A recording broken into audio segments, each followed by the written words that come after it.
Hey, how's it going, everybody out there in Black Gay Comic Geek land? Thank you guys so much for joining me here on this live spoiler review for Ant-Man and the Wasp Quantumania. Welcome to my safe Gaven, everybody. I just wanted to say really quick shout out to all of you guys that have been following me here on the stream. I actually last week, and I forgot to mention this because I didn't realize it, just passed 4 years here on YouTube. And I'm like less than 100 subscribers away from hitting 7,500 followers here on the channel. So thank you guys so much for allowing me to reach this another milestone here on the channel. Thank you guys for all the people that have been rocking with me on the channel, whether you were there from the beginning or you joined the channel a month or 2 days ago. All the opportunities that I've been getting and everything like that, I wouldn't have been able to get if it wasn't for you guys and girls and non-binaries and everything in between here on the chat. We are inclusive here in the Safe Haven. But with that said, guys, if you could not tell from the intro of the title of this video, we are talking spoilers for Ant-Man and the Wasp Quantumania. So hopefully you have seen the movie or you don't care about spoilers. So as you all know, I don't like to do these live streams alone. And talking about opportunities, two people that I'm having on the stream, I wouldn't have been able to meet had it not been for the whole Black Gay Comic Geek persona and ensemble and opportunities. One person who you guys know and love, who I haven't had on the channel for a while, but she is a person that has become like a sister to me.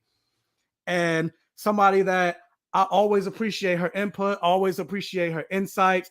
I love talking to her about nerdy shit and just regular life shit in general. She always has great advice, great insight, and she's a hard worker. You gotta book her in advance to get her on this stream or any type of stream. Let's bring on to the stage the fantastic Frankey. What's up, everyone? I think it's interesting the language you used to describe me, because you said sister, and just 10 minutes ago you said I was your wife. So no, it's fine. No, it's fine. What's up, everyone? My name is Fantastic Frankey. I am a content creator, media personality that focuses on anything nerdy, sci-fi, fantasy, anime. But my number one thing, if you can't tell from behind me, is comics and The Rock. So I'm very excited to be here. If you don't follow me, check out my stuff. It's really cool. I'm highlighting a lot of Black-owned, Black comic superheroes right now for Black History Month. So you can check me out at Fantastic Frankey, Frankey. You see how she be coming for me, everybody. Look. You call me your sister. That's crazy. Sister wise, nah. That's a alley you don't deserve. Go ahead and erase that. What you mean? You said what you meant. Crazy. But with that said, next person we're gonna bring on the stream. He's somebody I've been following for a while on TikTok. But finally he noticed, Senpai finally noticed me. We actually got to meet yesterday at a screening for Cocaine Bear. So be on the lookout for my non-spoiler review for that dropping tomorrow. And he's the person that, you know how when you think of like certain actors, they have like the iconic voices, especially when it comes to like narration. You think of Morgan Freeman, Samuel L. Jackson, James Earl Jones, etc. Like this is a guy that I'm like, on the day I die, which hopefully is like 40,000 years from now, I want him to narrate my eulogy, the life of Michael Lamar Simeon, because he has that type of voice. Like I'm like, I love it. So we're gonna bring on Anhar, the reliable narrator. Everybody, narrate my life is an amazing introduction. It would be an honor to narrate your eulogy one day. Just give me the call or book in advance. We can do it. But yeah, everybody, introduce Anhar. yourself. Yeah, it's Anhar, reliable narrator on TikTok, YouTube, and Instagram too. Like some of the intro covered, I love talking about movies and shows really in the pop culture space, but going deeper into the analysis of what the story is doing, how the character is growing, and that sort of thing, and focusing on really what it makes you feel, right? And what is the emotional impact behind it, right? And just from there, just talking about movies and shows that I love talking about. And I think what's cool here is I'm talking about it with people that are similar-minded, so I can go into it a bit deeper. So excited to be here and talk about Ant-Man. Dang, you see that? Oh, all those professional, like, look, professional. Like, look at that. I'm like, narrate my life. Keep talking. Like, keep talking. Should have wore a blazer or something, Yeah, you yeah, know? you should have wore like the pastor Mhm. shirt. But anyway, guys, so like I said, and with that, need you guys in the comments, because even though it is a conversation between the three of us, it's a live conversation. So otherwise, we can have this conversation in the privacy on Instagram or on the phone or anything like that. So I need you in the comments telling me what you thought about the movie, your rankings for the movie, all of your thoughts about Ant-Man and the Wasp and the MCU and all of that in general. So with that said, I'm gonna start with you, Anhar, as the guest on the stream. What are your like initial thoughts of Quantumania? Yeah, so I mean, I think coming away from it, I think I had a good time, right? I enjoyed it. However, like I think going into Ant-Man, with the Ant-Man franchise, the main thing that gets me excited about it is the very intimate and very close family dynamic that these people have, right?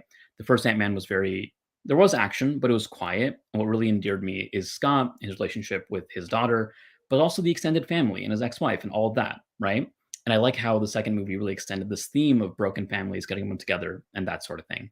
So we did still have this in Quantumania, but I kind of found myself wishing we focused on it more. You have the entire arc, he's saving his family, all that's great, but I felt like we weren't as intimate and close to that as we had, and I came to love in the first two movies. I think that's my first thought. The other thing is, I think the quantum realm has been teased for like Infinity War, Ant-Man for a while now, right? I think there was always this like mystery and intrigue to it.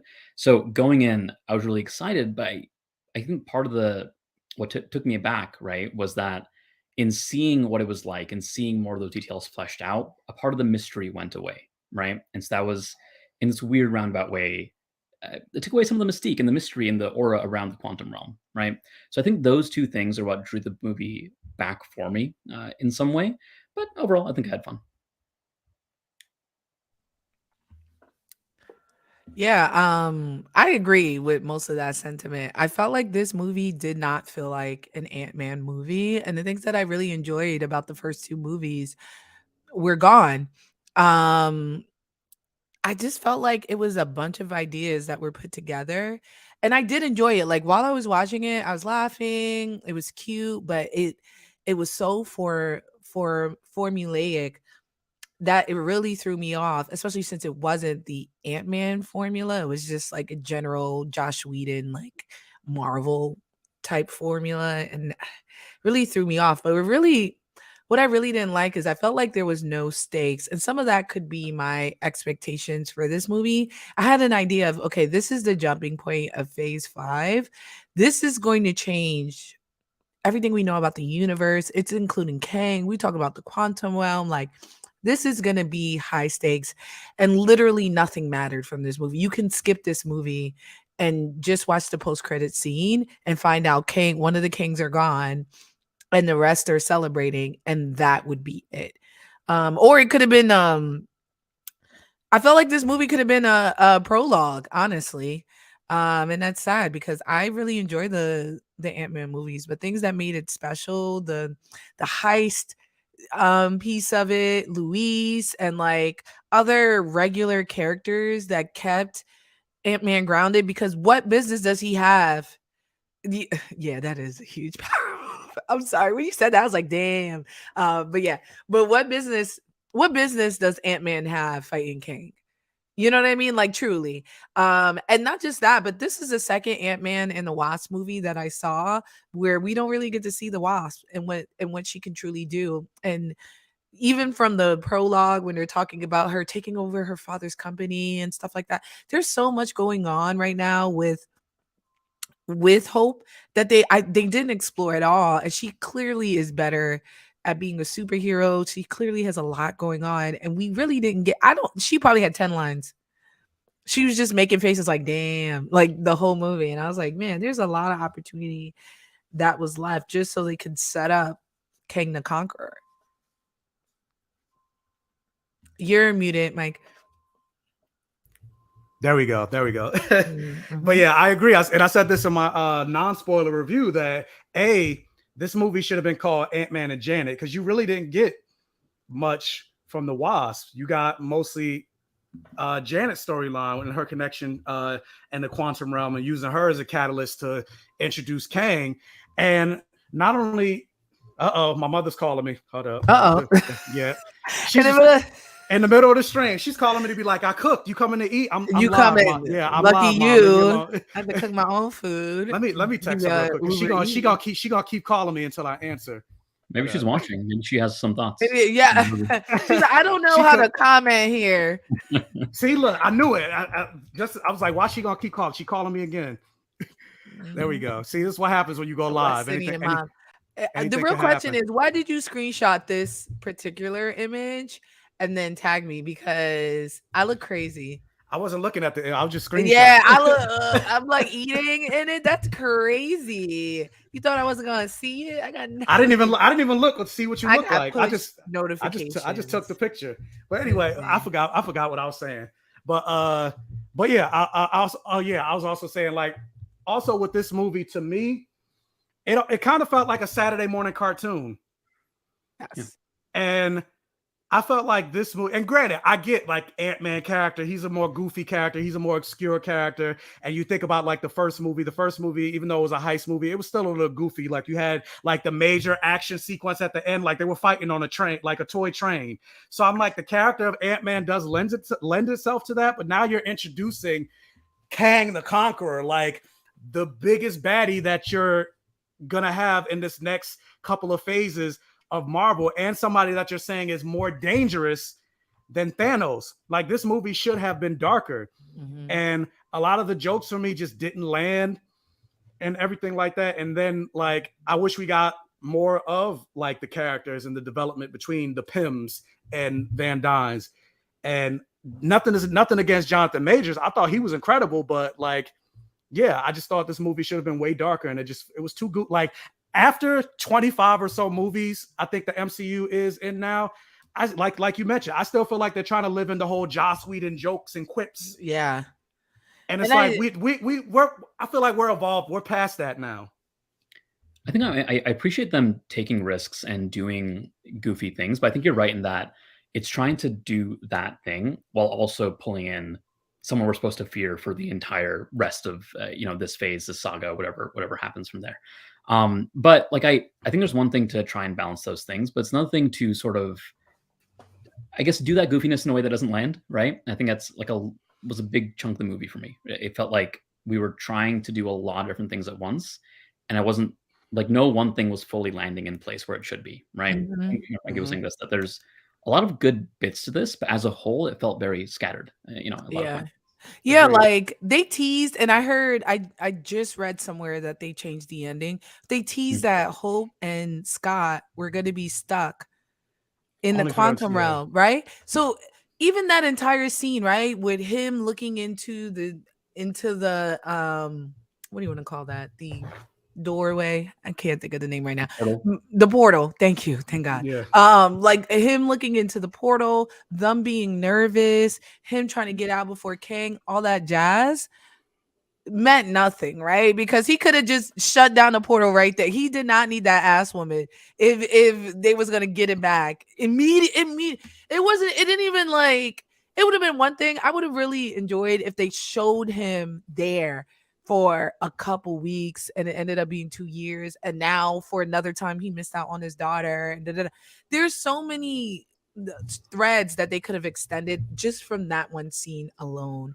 And then even everything with Kang and him talking about the dangers, which he's done now every time we've seen him, he still hasn't. It's like, it feels like they're one and done, right? He who remains killed, done. Him, done. You know what I mean? And so it makes them feel mortal. It would have been so cool if while they were at dinner, even if it wasn't King the Conqueror, just a variant, Jonathan Majors put the meal down or came to get their order.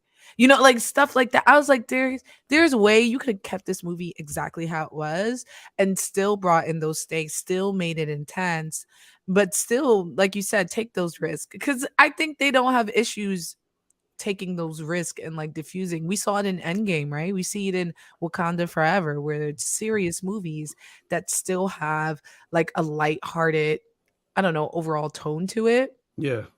Or in all the Spider-Man movie, right? Like he loses his eye in the movie. I still was laughing in that movie. You know what I mean? So I I just I think I was just disappointed because I was really excited for this movie and I thought it Same. would be way more than what it was, you know? And even something like tonally speaking, like, yeah, you have Wakanda Forever, but I feel like not since Winter Soldier we really had like a really serious, like intense, like shit is about to go down. So, and I'm talking about not in like Infinity War. I'm talking about like a solo Avengers type of movie. And like it's like I said, I'm like, why? Like, why is that the, like, again, not everything has to be, you know, you have a serious moment and then you undercut it with a joke. And I feel like they keep doing that time and time and time again. To answer this question really quick, Scott is actually an engineer.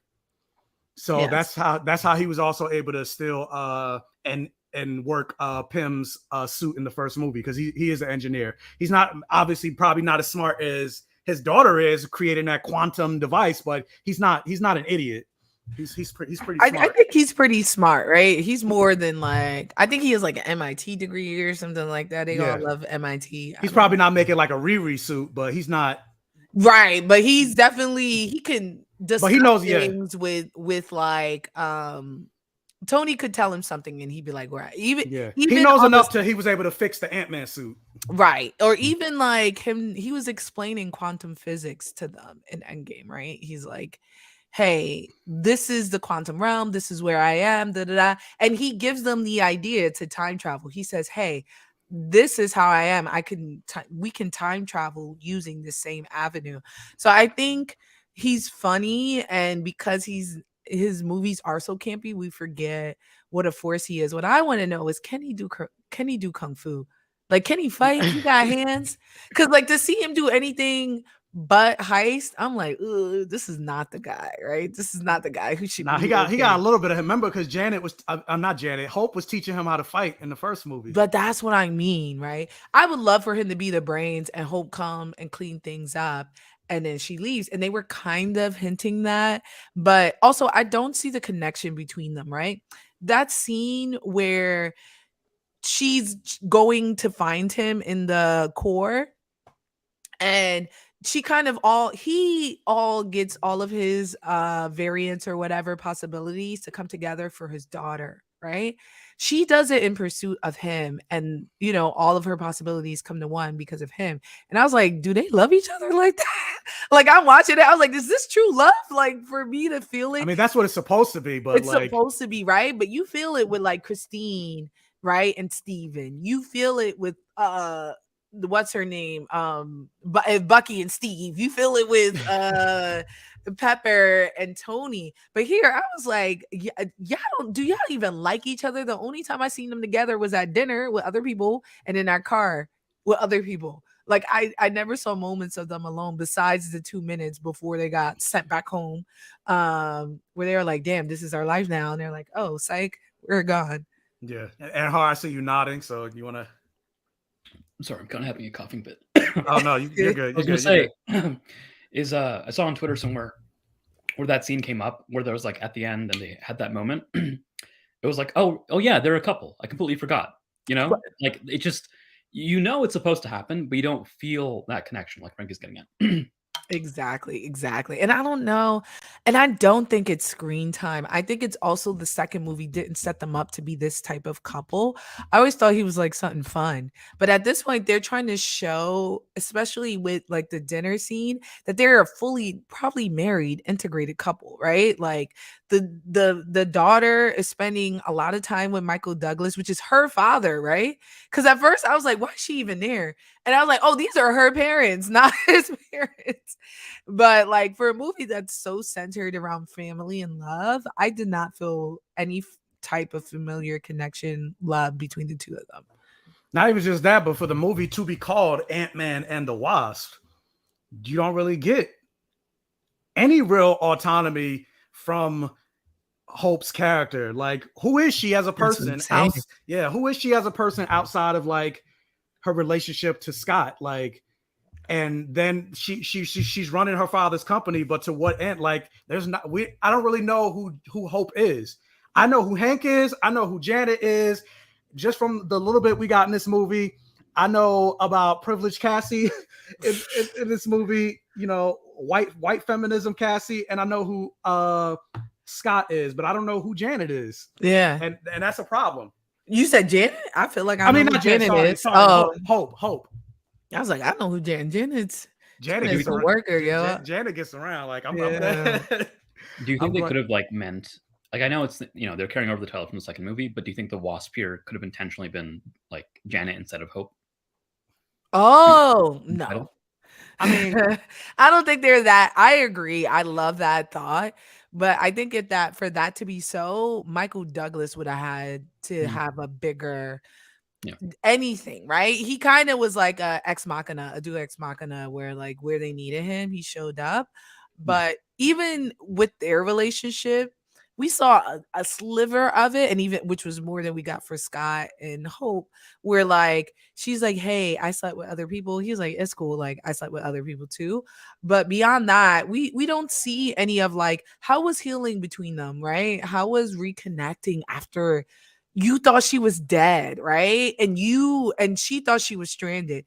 How did that affect the way that they talk? I personally think there should have been at least a series there's so much that was left on the table here, even with them trying to hint at like some of the issues that happened after the blimp, whatever.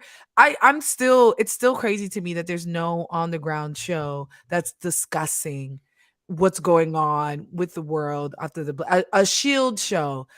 See, Agents of Shield.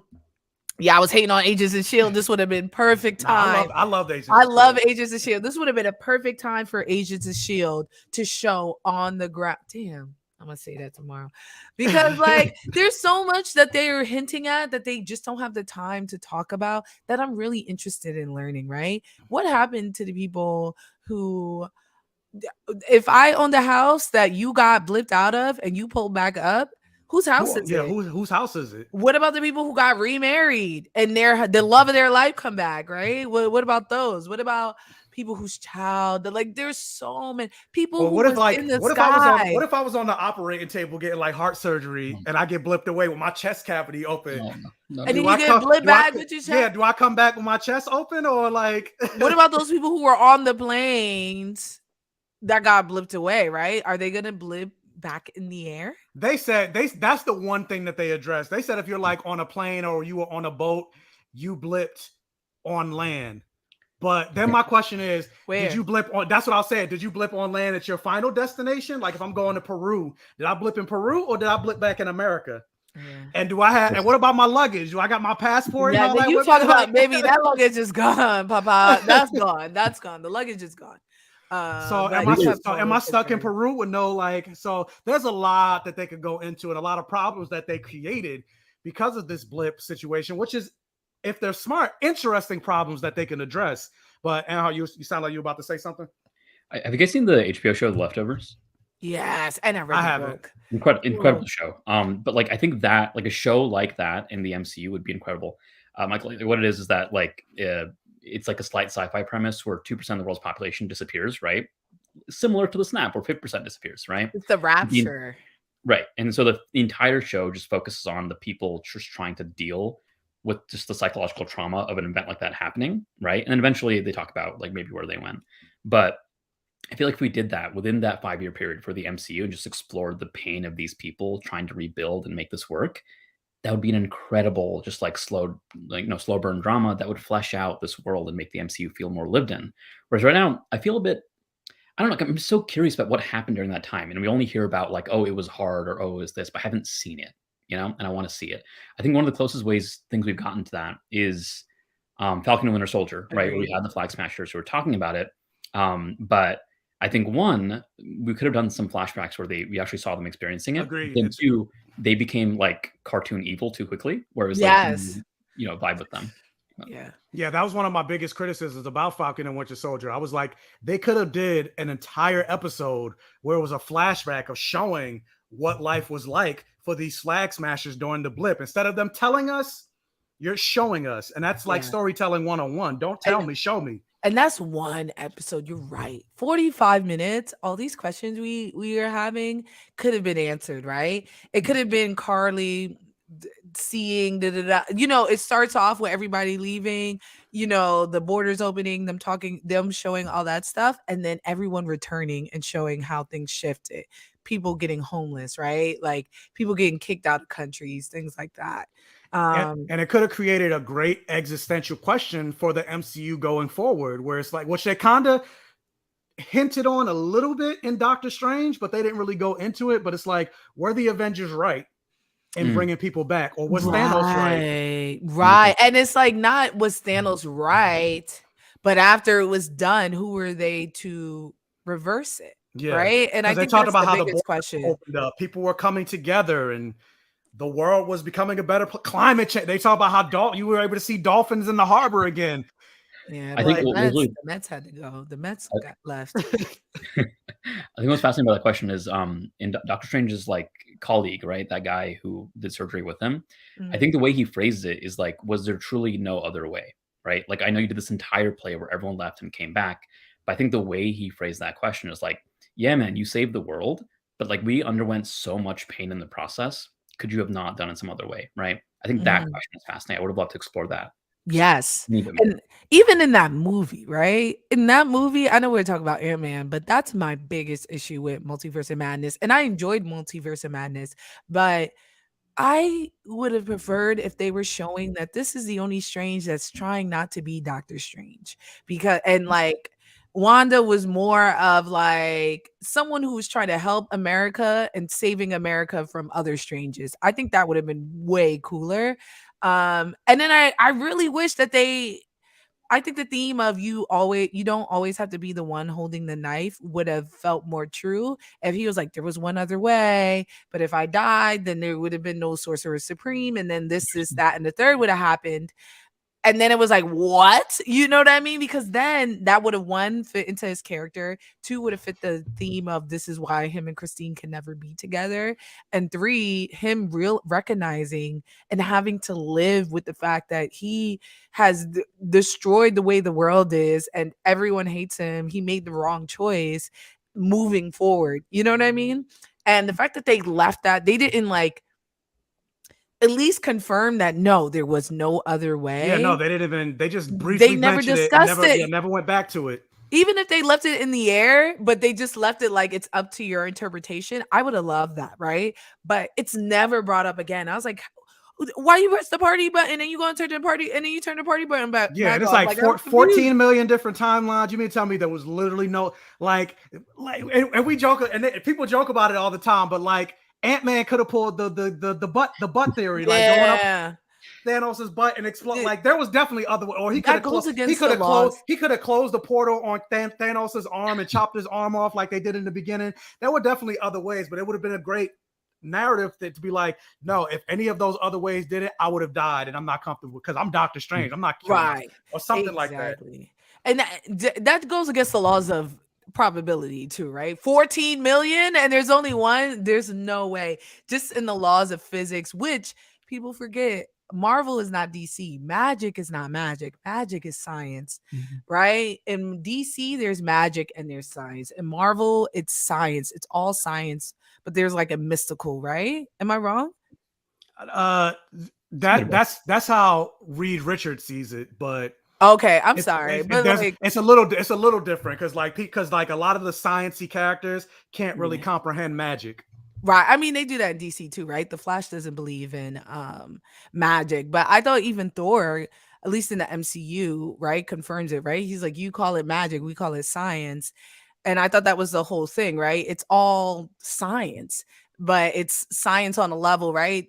The universe is made of this, which is created by this, which is made by this, which is made by this, right? But regardless, it's all probability. Even Agatha says there's probability magic, right? That Wanda uses, so she escapes. I'm rambling. I'm sorry, but either way, I wasn't fucking with it, man. With that said, maybe this could be a reason why all this talk about not really getting a lot of Wasp in this movie. because Evangeline Lilly, maybe they're trying to like diminish her character and diminish her role because of all the like the anti-vax stuff that she's been. That issue was back from the second Ant-Man. She ain't saying nothing, and like that connection, the things that we're talking about happened last movie, and that was way before she started wilding on the internet. Yeah, it could, but also with that, like going to something that Anhart asked about Janet being the Wasp.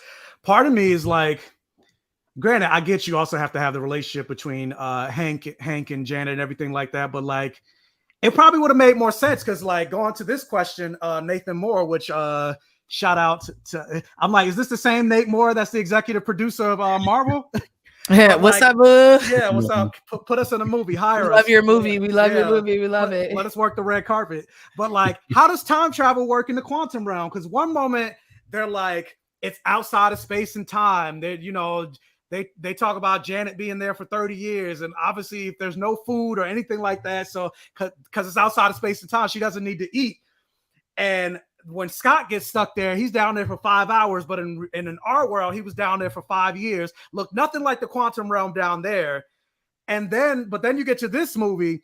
There's a whole universe. Time is going. We don't know how time is going. Kang is down there and he's not aging, but Janet's also down there. She's aging. But then the ants go through the same portal. They go through 1,000 years of life, even though they went the same way. Hope, Janet, and all this. Like, how does time work? I think they kind of tried to address a little bit because I think when Hank found the ants again, and they're like, oh, they built a civilization. I think he said a line where it's like, oh, they went into like some sub pocket or something, right?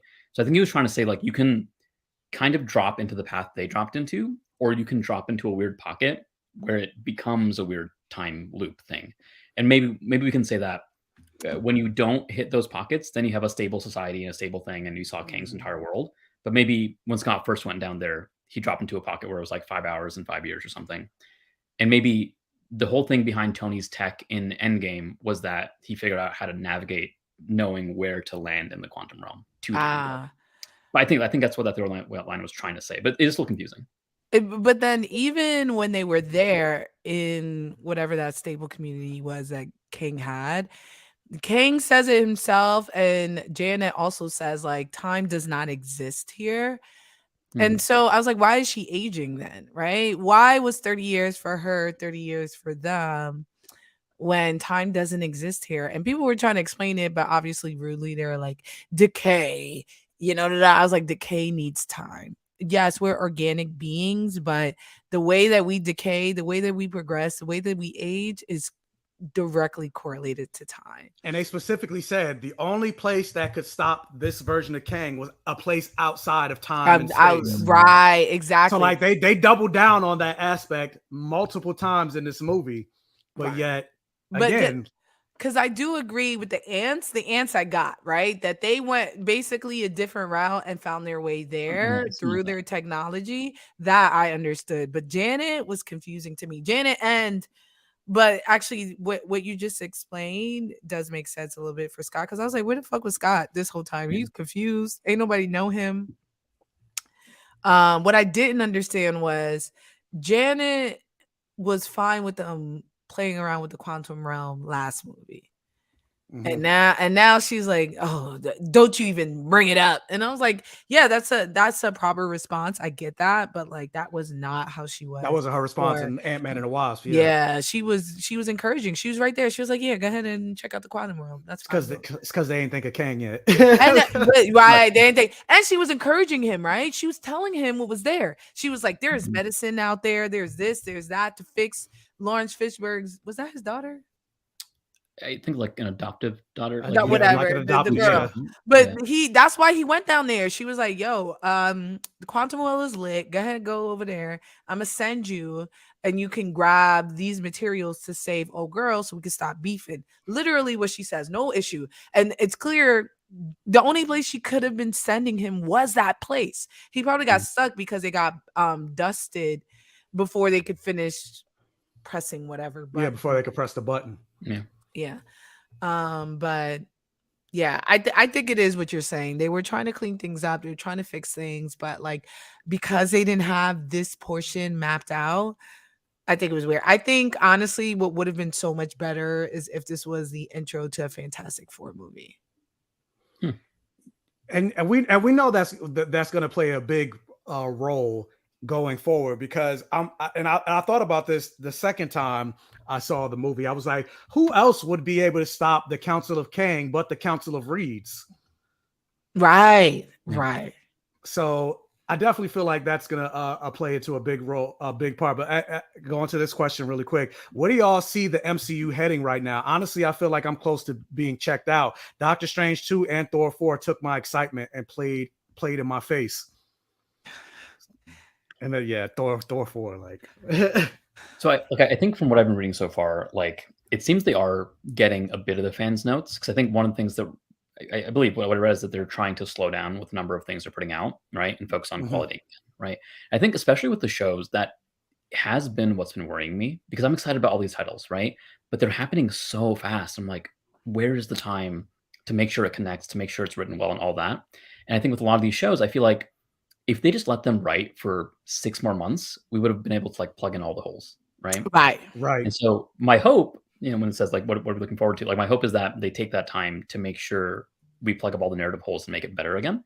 Not that like I have been enjoying things, but I think that's where hopefully they course correct a bit. Yeah, and I definitely feel like because the MCU has grown pretty much into this giant empire, Kevin Feige can't be everywhere. Yeah. And so in some ways you kind of see some of those holes.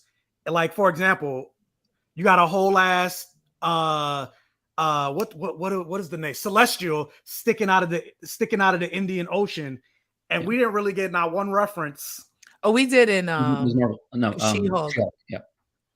It was like a little headline off to the side of the website she was looking at, where it said, which was probably put there because we were saying what happened to the Celestial. Yeah, that had to be someone did that in post. That is a 10-minute Photoshop. But even something like Wakanda Forever, granted, I get it's a different story, but I feel like that's something they can at least reference. Look, we're looking for a different metal. We're looking for something that's comparable to vibranium, or even vibranium. Like they could have been like, what about that thing over there? Like even just talk.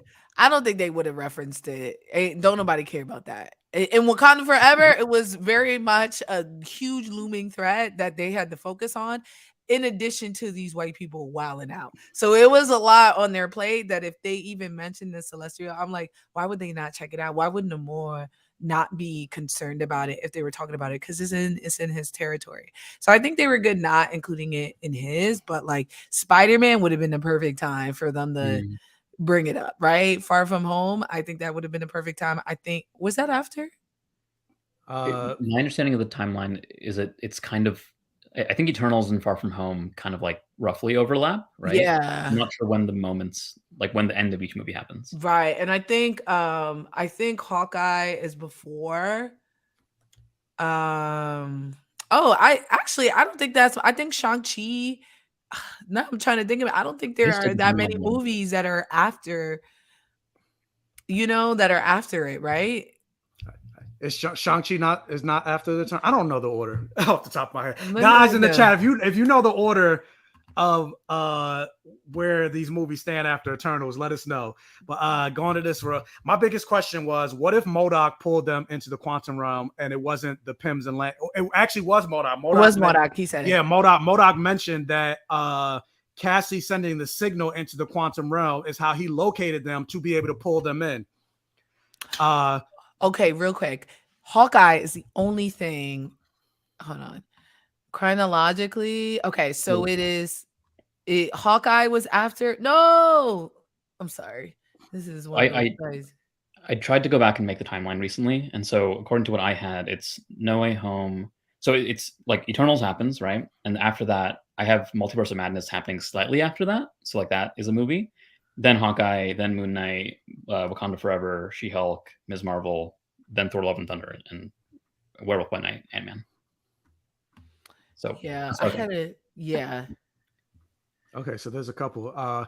Also, the Council of Reeds ultimately aren't good guys, but this is the MCU. They ultimately do whatever they want, and I feel like it'd kind of be too redundant to have an evil Council of Reeds and then a evil Council of Kang. Yeah. And I don't think the MCU is nuanced enough to make them to talk about them, right? Because even now, when people are saying Sylvie was wrong for killing He Who Remains, right? Any other hero in Sylvie's position would have killed him as well, right? He was taking away free wills. He was destroying multiverses. He was wiping people from existence to serve what he said was whatever. He could have been lying. He could have been saying whatever. Anyone would have killed He Who Remains, right? We are not smart enough as a fandom, as an MCU fandom, and also because they don't give us enough information for us to have a council of reeds that are omnipotent and like, you know, are not essentially good, and the council of kings. We'd be like, they'd make the council one or two things. They'd have the council of reed make sense and have them like kill a nursery or something like that, so that we know they weren't all the way good. And then the council of Kang would be so cartoonishly bad that we'd be like, yeah, the council, you know what I mean? Like all that nuance, I think, would be gone. All right, let me go back to, because Al's yelling at me because I ain't finished his question. I'm sorry. He said, what if it was some random scientist at NYU that didn't have PIM tech to shrink the engine back down? Hold up. I'm like, wait, what? Yeah, I don't get this question. Yeah, I don't get. Yeah, I'm like, I don't get the question. I think, and it wasn't. Oh, so what if it was someone random who sent out the signal? Yeah. Oh, the Pims and the Langs are the only ones who have the technology. Yeah, they have the technology. Not even Stark. Yeah, if he studied it, probably. Because remember, and actually, this is something that going to what we were talking about earlier, and this is something that I wish they released.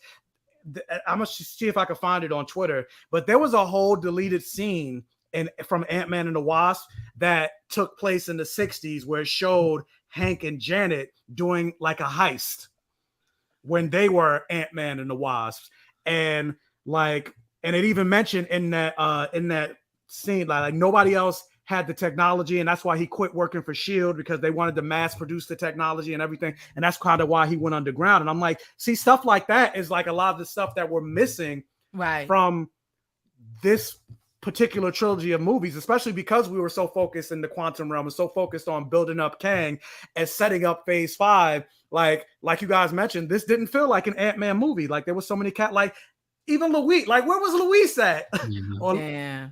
I don't know where he lived. And you know what? It's a shame. They didn't know. They didn't have the foresight to see where they were going with Ant-Man and the Wasp.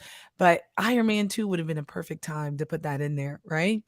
Because Iron Man 2, his biggest thing was protecting his tech to himself, right? Or back to Wakanda Forever. They could have brought it back up. Like, y'all let Hank keep his stuff. You know what I mean? That's a place where I think when Queen Ramonda was speaking, she could have been like, y'all let these white men, you let Stark, you let Hank, you let whatever keep their tech, but you talking to me and you're saying I need to give you my resource? Absolutely not. And I think the fact what are y'all giving us? Like, what are y'all giving us? And I think that's important that both Hank and Stark were able to keep his tech. Stark let his homeboy take the tech, right? And the U.S. Army was already a long-term business part. I think that was the end of it, right? He already had been working with the U.S. Army, so he was like, I guess I'm dying. Let them have it. But even then, he was only giving the arc reactors and stuff like that to the U.S. government and no one else. Hank said no one can use this tech. No one can. And even that's why I think Cassie is performative, because she could have built little tiny houses like they did with that fucking pizza and gave them to homeless people with a PIM particle, or like found lots, or what's her name? Evangeline Lee Hope has the influence to buy lots, and she could be like, we're gonna move all these people. Word to Boma from Capsule Corp, right? Boma, the first one to send somebody with a crib. She'll send you a little house in a capsule. In a capsule, and with a fridge in a capsule. That's the first thing she does. A full fridge, full fridge, and full of food, soda, drinks, all that, right? And then she'll keep on sending you capsules. They have that, and she didn't use that, and I think it's crazy. It's crazy. Bulma was doing that at 16. I'm sorry to bring up Dragon Ball Z. It's such a good show. But she was doing that at 16, bringing the tech to the world to see how she could better the world. It's crazy. Yeah. And then her yelling at her father, talking about, what are you doing? Like, and I like the point that you made. So yeah, say what you said. I'm not gonna let you. Oh, like she was like, what, Dad, what are you doing now? You just writing a book. I was like, he deserves a fucking break. Okay, the man, the universe, nobody would have been brought back if it wasn't for him. Tony wouldn't have figured out time travel or have the means because he needed Pym particles to have them travel through time if it wasn't for him. The idea didn't come until he showed up and talked to them, right? I saved the world. And then The after I universe. brought back everybody, the universe, after I brought back half of the universe, I helped do that.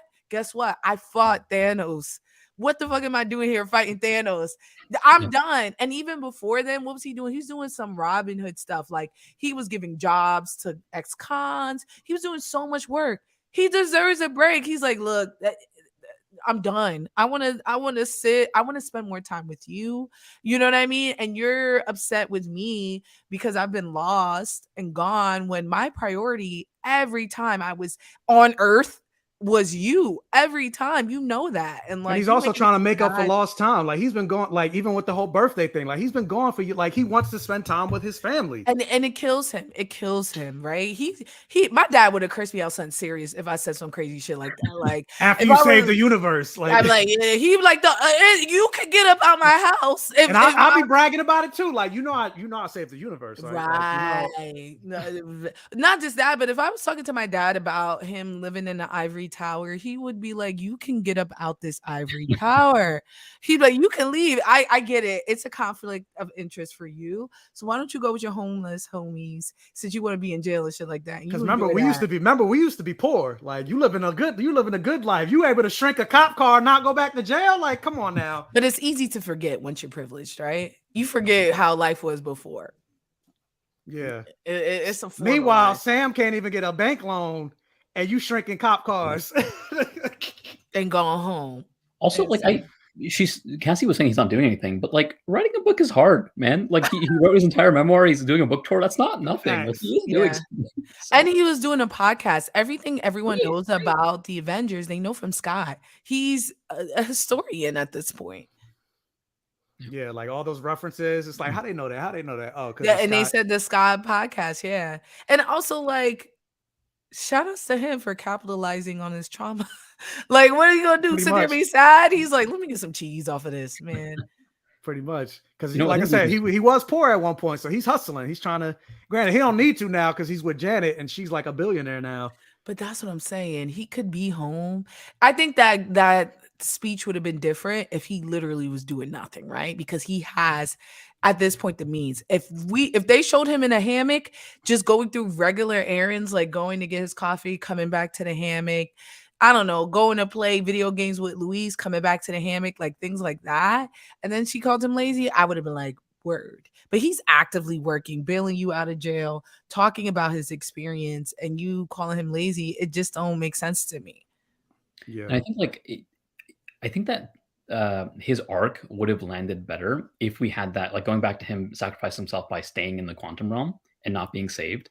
Like if that was a thing where he, Kang did his thing, whatever, and they were stuck there without having a portal open up again, then it would have had weight in a way where Cassie would have been like, wow, I was wrong. Even though he's like was relaxing a bit, he remained a hero this entire time and I couldn't see it. That's why I think it would have landed more if he was stuck, right? It would have made the entire movie just feel more. Yes. And if both of them were stuck, or if he died. Don't kill him, man. I like him. Yeah, I was like, wait, I kind of like Paul Rudd, but I agree. Somebody should have died. I thought Janet was gonna. I also wanted Janet to be Kang. Janet to beat Kang. Yeah. Like the reason why Kang failed, I mean, she kind of did because like no, she did. She was in the room. If she didn't come back and zap him, Scott would have died. No, Hope did that. Oh, no, why do I keep confusing them? Yeah, no, the mom, Michelle. Yeah. I'll call them by their names. Michelle. I wish Michelle Pfeiffer, because the whole thing was about her relationship to the quantum realm and her relationship to Kang, and for her not to end that loop is crazy. Like, what does Scott care about Kang? He even said it. He said, "Let's get the fuck out of here."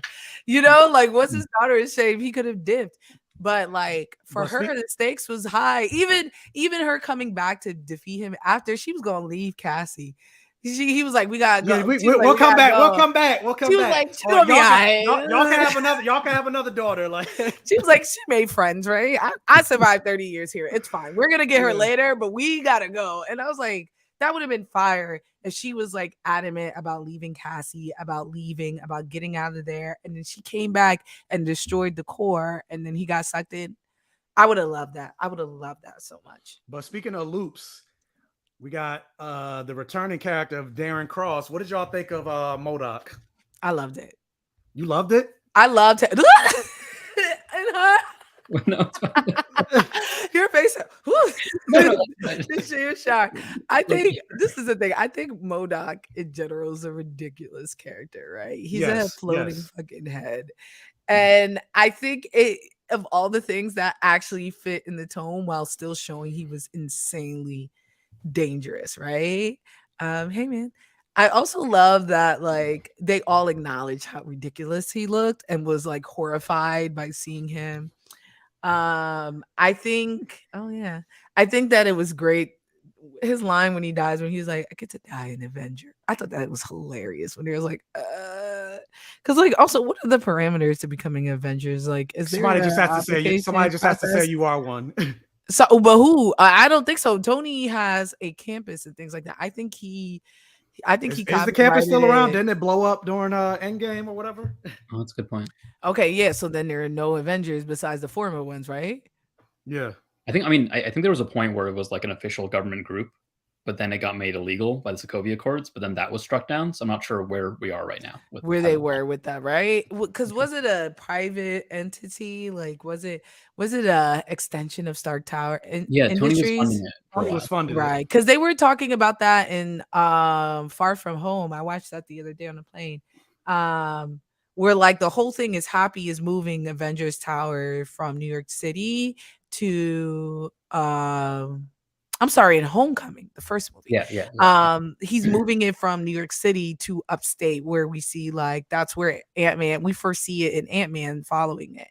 And in it, that's what they're talking about. He's like, yeah, we gotta get it all together. But even becoming an Avenger at the end of that movie, he is Tony is like, I'm gonna announce you as an Avenger. So that's insinuating that like it's the Avengers is a part of his like an extension of Stark Industries that consists of like a god and stuff like which that. They still haven't really like talked about who bought that building from Stark. Like I thought it was gonna be like, oh, it's the new Baxter building, but Fantastic Four is like years away. So like, what do you mean? Who bought what building? Somebody bought Stark the Avengers. Oh, they're gonna say it when they need it. And they're gonna hopefully show a flashback because people don't rewatch movies the way we do. You know. But like it could be Oscorp. That'd be fire. Maybe. That would be good because yeah, we know Spider-Man 4. We know Spider-Man 4 is coming. So, well, me. Oh no, what were you about to say, Anhar? I just want to add, like on MODOK, like I get that he's like a zany out there character, and so like that is that. I think there's a conversation to be had about like the CGI around him. I think my main thing though was that in the first Ant-Man, I think Darren Cross, even in that one, I wanted more from him as a villain. I wanted to know like why he was doing these things and all of that. And so it was cool to see him again, but I still didn't get that character development, right? Like he had a whole arc, right? He was this bad, he became good, but I didn't like, I feel like that redemption was very pushed through really fast. That really giving us time to like to sit with it and believe it. I think that's why, like not his design can be wacky. It's wild. I think that's great that they were bold enough to try it. I think the writing of his arc is what put me off. To piggyback off that, because that's literally what I was just about to say. Like, I didn't mind the fact that he was wacky. He's like, look at his face. Like, Al mentioned, he looks like Zordon in the tube. Like, so like, of course, like the character is a ridiculous character, but the thing that I didn't like is, yeah, keep him wacky, but like, yeah, they had him. He spent like years in that quantum realm. His sole motivation was to get revenge on Scott, and all it takes is one conversation with Cassie, somebody that you were trying to kill, to just be like, oh yeah, I'm not a dick. Like I thought that was way too quick of a turn, and it wasn't enough. Like maybe there should have been like one scene before that where maybe he was questioning his motivation or something for him to flip that quickly.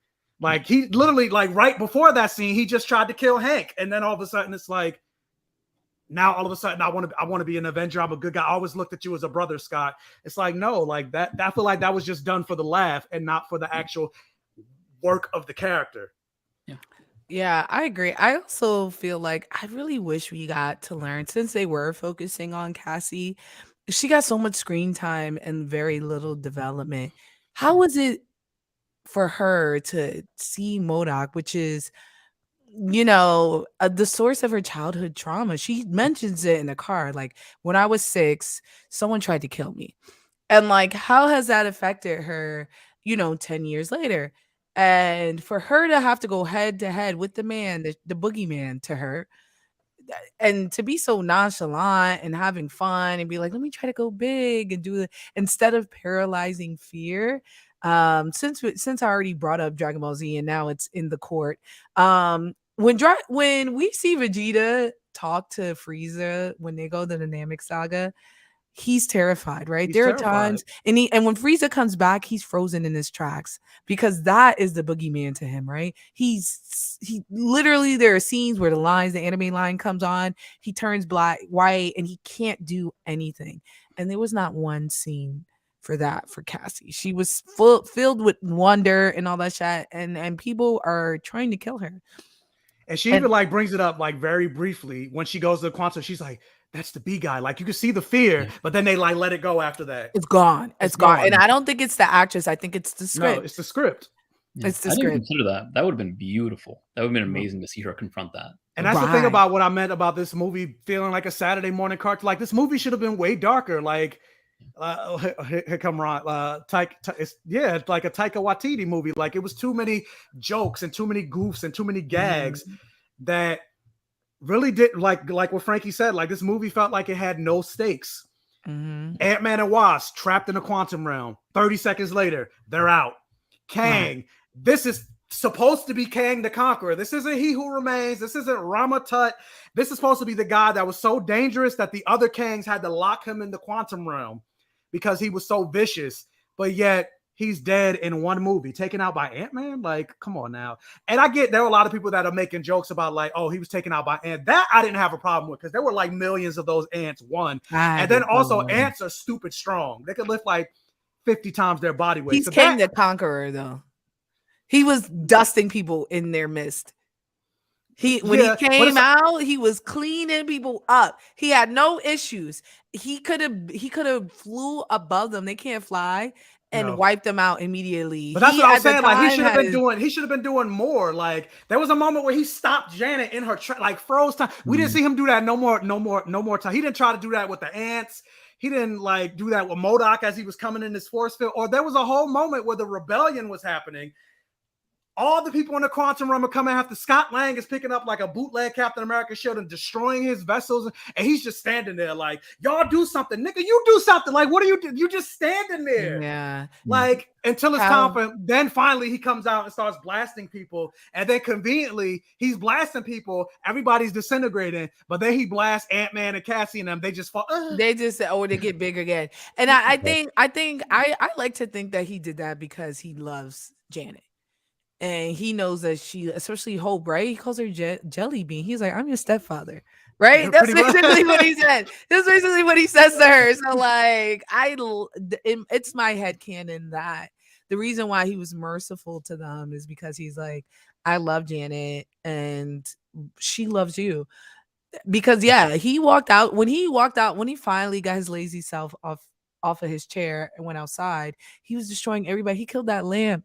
Immediately. I don't know the name. You know what I'm talking about, right? Yeah, the bootleg. Oh, the guy, yeah. But not Cyclops. Not Cyclops. But yeah, I think what's interesting is like if we think about how Thanos was built up in like the Infinity Saga, like we saw him smile in Avengers, and then we saw this like tiniest peaks of him here, and here, right?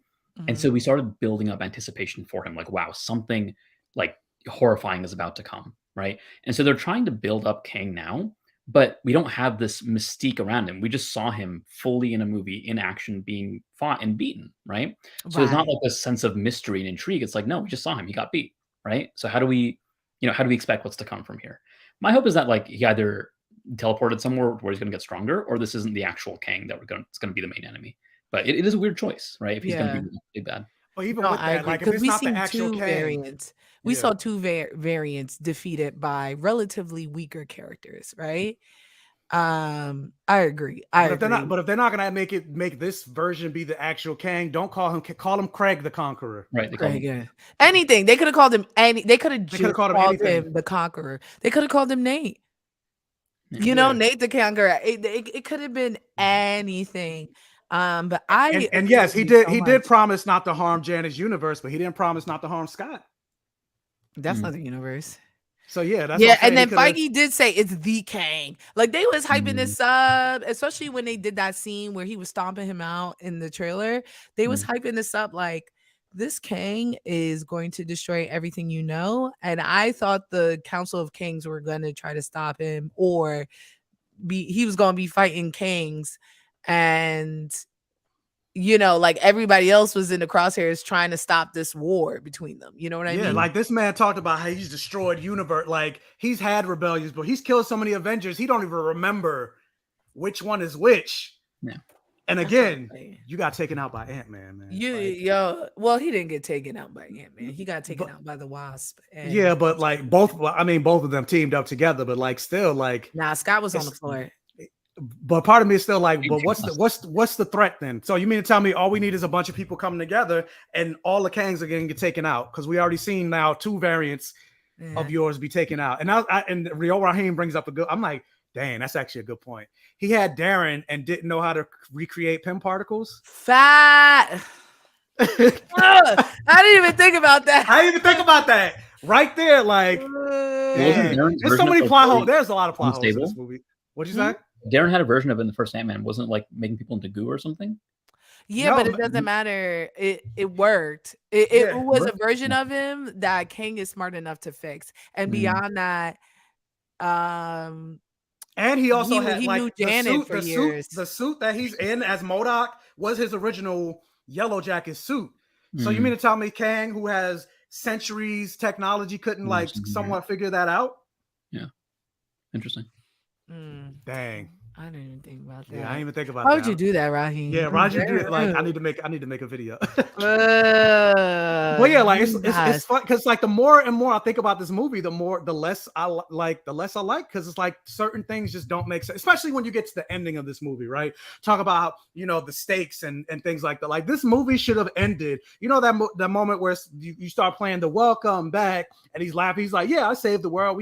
We stopped the quantum realm. Yada yada yada. If you want to have him get out of the quantum realm or whatever, and then that moment where the score just drops and he's like, wait a minute, but he said if I stopped him I'm going to invite something worse, and like, did I do the right thing? What's going to happen? You saw like the camera pan in on him. Like, what if the movie just ended there? Like the movie should like ended there as opposed to like eating cake and then the cake is nasty and he's like, oh, this is terrible, end the movie. It's like not like how much better or how much terrifying would it have been if it if it ended on that note? It's like, nah, you don't fuck like Ghost, Molly, you in danger, girl. Like you didn't really save nothing. Like what do y'all think? And they immediately undercut it with a joke, and like I was really feeling that monologue. I was like, wow, okay, no, there's like stakes here, right? And then it's just, it's still a valid thought, but they wanted to end in a happier place, which right, not as powerful.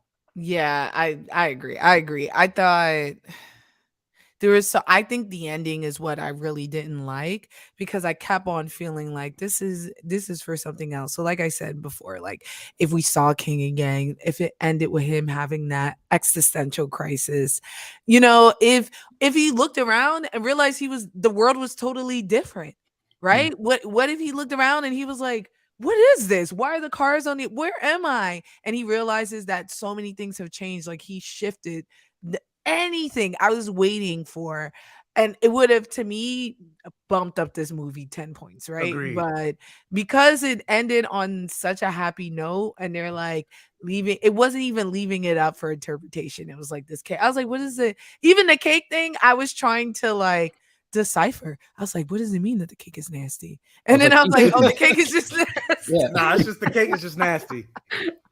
And then also, I'm like, what is this Kang's connection to like the TVA and like the statue that's like the new Kang that's running the TVA? Like, because it didn't look like the same Kang that was in the post-credit scene at the end of Loki. So like, yeah, there's a lot of questions that I feel like that were left on the table that they didn't really answer. And Ron saying maybe the real badass is Immortus. Kang has a thousand names. But then why would Kevin Feige come out and be like, no, this is the Kang the Conqueror. Like, this is the one to look out for. Unless they're saying he's not really dead. That's the only thing I would accept if you're trying to push it as like. They may say he's really dead. A lot of people are saying that he's dead. I think this version is dead. And there is a new one that's worse, right? Because we saw so many in the same fit. But I don't know. I don't know anymore. It looked to me like they intentionally made him teleport or something. It looked like he went somewhere else. Yeah, I don't know. Maybe. And, wrapping it up. Hold on, wait, what was this? So Nine Tails Phoenix says supposedly the ending we got is part of reshoots from 6 weeks ago. It was a test screen 4 months ago. The OGN, Kang escapes, and Scott and Hope are stuck in the quantum realm. See, that would have been better. That would have been a much better ending. Like the movie, maybe not perfect, but I'd have been like, all right. You got, especially because this is the first movie of Phase 5. This is the build-up to what we're getting of the Kang Dynasty and Secret Wars. And the first time you show me Kang, he dies in a movie. Like, I guess if this is true, this means that ending tested poorly with audiences. Because that, I don't know. I feel like that would test. I need to know who those audiences. Fuck those shareholders. Who be in these tested audience? Yeah, was it executives at Marvel? Like, you ain't had no comic book people. I don't even think you need to be a comic book person. I was telling someone else like that too. If you've been following this, and now we're at 25 movies. You got knowledge. You have base. You know what a movie is. You know what a story is. Yeah. There's no person I know who knows a story who's like, oh yeah, this is fire. Like, it's weird. I do know some people that loved it, right? And like I will say again that I did enjoy it, but like it seems like. Even if you look at the Rotten Tomatoes averages, it looks like the audience score is really high and the critic score is really low, right? So they exist. People out there that do like it a lot. So with that said, rounding down, like, what do you think? And then we'll talk about the 2 post-credit scenes.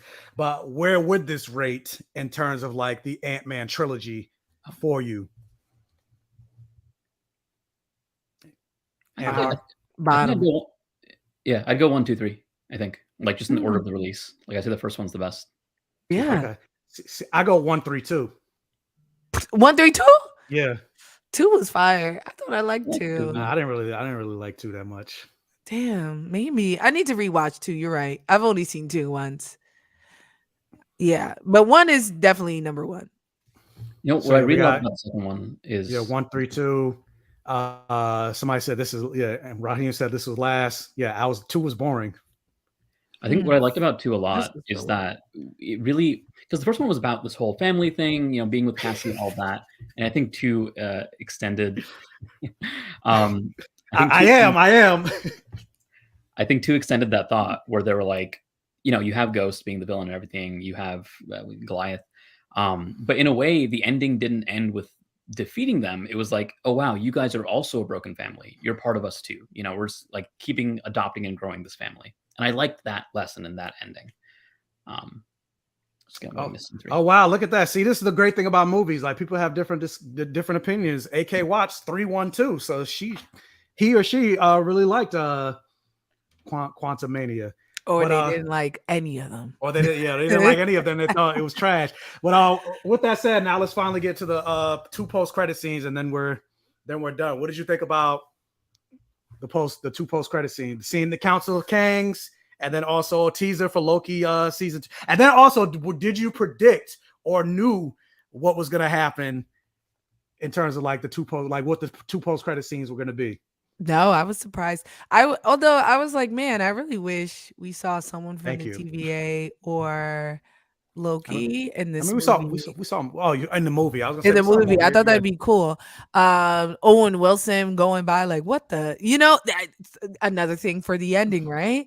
What if Scott was talking about it, and Owen Wilson walked up to him and was like, "Can we talk for a second?" Boom. I would have been like, "Yo, whole movie, hey," you know what I mean? Like there, but beyond that, I mean, the post-credit scenes are short. It's meant to get us excited, and it did just that. I worried just a little bit about Jonathan Majors doing all these characters, because when he did the voice of one of them, I laughed out loud. It was the one that he was like, "And call the Richard, call the You Reese." talk about the Voldemort voice. And yeah, I was like, "Come on, Jonathan, you don't Harry gotta do this. You don't Potter, gotta do this. You the don't gotta boy do who this." lived to Yeah, die. that was the only one I was like, but you know what? He got to do something to differentiate. Right. And I felt him. I was like, it was a choice, and it wasn't my cup of tea, but you know what? It's a choice. I get why you did that. That's fine. But beyond that, I thought it was pretty cool. I liked how hyped they were all. Like they were like, yeah, and it was like pumping each other up. I thought that was cool. And then the Loki, I feel like this made me appreciate Loki more. Agreed. Because I think what my biggest thing with Loki, back to what you said earlier in her, is they didn't have enough time to do Loki. So it just ended abruptly, right? And because I knew that series was only like 6 episodes, when they were giving us character development and stuff like that, I was like, we do not have time for this. Why are we on this planet with Sylvie and Loki? Among other things, right? Look, Sylvie being special because she's a woman is crazy, but I'll get into that on another day. But you know, now that I have more context, this is better. It still doesn't change the fact that this felt unfinished. But it got me excited. Like, we have now all this context, all this stuff. We know so much more about the multiverse, about Kang. And I think it's going to help us appreciate season 2 so much more. And it made me excited. It really did. Also, Tom Hiddleston is still fine. Yep. I think so for the post credit scene, I was really feeling Jonathan Majors Kang throughout the entire movie. Right? Yeah, same. But I thought he was fantastic. He was terrifying. It was amazing, right? I think sort of what you're saying about the voice being goofy near the end. I think there was a lot of choices there that, like, clearly he's differentiating. It makes sense, right? But like, it felt very cartoonish in a way that he wasn't in the rest of the movie, right? Yes. And that was very like unexpected for me. Obviously, like, I like the idea. We're seeing all the Kangs. We're seeing it escalate. That is cool. That did kind of made me feel like a weird way for that reason. The second thing with the Loki, like, it does definitely get me excited, right? I tend to not like the post-credit scenes that are just like, here's an excerpt from the next movie, you know? So they did that with something for Civil War, where they like put a scene into the movie. And the end of No Way Home was also like a trailer for Doctor Strange, right? Like, I like when the post-credit scenes truly are this like extra tidbit, like tiny scene from somewhere that I think adds something to the prior movie and gets you excited, but it's like it functions as a mini narrative rather than a trailer, you know? And this to me felt like a trailer. I am excited for Loki season 2, but I think it hurt my experience of watching this movie in the present. Yeah, you see him, reliable narrator, dropping that knowledge. But yeah, for me, I was excited about both post-credit scenes, because usually for me, a lot of times, like, the first post-credit scene would be something, you know, worth talking about, but then the second post-credit scene, it's like Captain America, like, patience or whatever. It's like, well, I could have left the theater or whatever. But like this one, like, to me, because both of them, like, even with the Loki thing, like, it still tells you, like, granted, it's a trailer for Loki and it's a scene that's more than likely going to be in the movie, but it still, like, gives you more of an idea of the direction of where Loki season 2 is coming, especially now that we know, like, there's only 2 shows coming out this year. Now that Marvel's trying to, like, do a, like, which they should have been doing overall, like a quantity over quality, quality over quantity. And so, like, I appreciate, you know, seeing that, you know, Kang is coming, not in the way I might want him to, but, you know, he on the way, he on the way, you know, like I said before, guys, it's the hand that touched Jonathan Majors.